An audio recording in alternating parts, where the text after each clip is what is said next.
Yan mga kabagis, pugay po sa ating lahat. Ito po yung the 8 angles of twirling. Ito po yun. 1, 2. Ito po yung pag-twirl niya. 1, 2. 1 and 2. Yan po. Ito naman po yung angle 3 and 4. 3, 4. Ito po yung twirling niya. 3, 4. 3, 4. Ito po yung angle 5 and 6. 5, 6.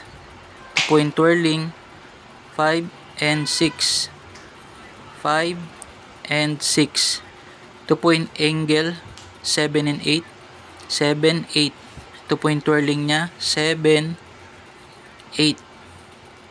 7, 8. Ayan po. Gawin po natin yung pagkakasunod-sunod.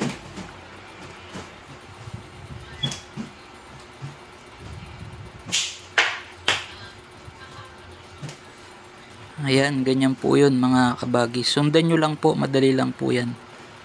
Pugay po, salamat.